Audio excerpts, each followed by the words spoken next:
السلام علیکم ورحمۃ اللہ وبرکاتہ۔ محترم سامعین، آج کے ٹاپک میں ایک شرعی مسئلے کی وضاحت کرنا مقصود ہے۔ وہ شرعی مسئلہ یہ ہے، اگر خاوند نے اپنے بیوی کو طلاق رجعی دی ہے، پھر وہ اس سے رجوع کرنا چاہتا ہے، تو رجوع کا شرعی طریقہ کار کیا ہے؟ محترم سامعین، یہ بات واضح رہنی چاہیے، خاوند جب رجوع کرے تو دو معتبر اور عادل گواہوں کے سامنے اتنی بات کہہ دے کہ میں نے اپنی طلاق سے رجوع کر لیا ہے، تو رجوع ثابت ہو جائے گا، اور یہ رجوع کا پسندیدہ طریقہ ہے۔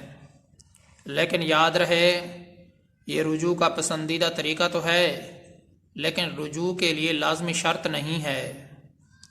اگر خاوند اپنی زبان سے کوئی الفاظ بھی نہ نکالے، لیکن اپنی بیوی سے ہم بستر ہو جائے یا اس کو بوس و کنار کر لے، تب بھی رجوع ثابت ہو جائے گا۔ محترم سامعین، مسئلے کا خلاصہ یہ ہے، اگر خاوند نے اپنی بیوی کو طلاق رجعی دی ہے تو اب رجوع کرنا چاہتا ہے، تو پسندیدہ طریقہ یہ ہے کہ دو معتبر عادل گواہوں کے سامنے اتنا بات کہہ دے کہ میں نے اپنی طلاق سے رجوع کر لیا ہے۔ تو یہ شرعاً پسندیدہ طریقہ ہے، لیکن رجوع کے لیے یہ طریقہ شرط نہیں ہے۔ اگر خاوند اپنی زبان سے ایک لفظ بھی نہیں بولتا، اپنی بیوی سے ہم بستری کر لیتا ہے یا بوس و کنار کر لیتا ہے، تب بھی رجوع ثابت ہو جائے گا۔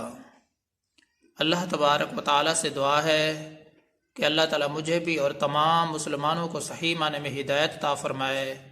میں آپ سب کی دعاؤں کا طلبگار ہوں۔ محمد ثناء اللہ فاروق۔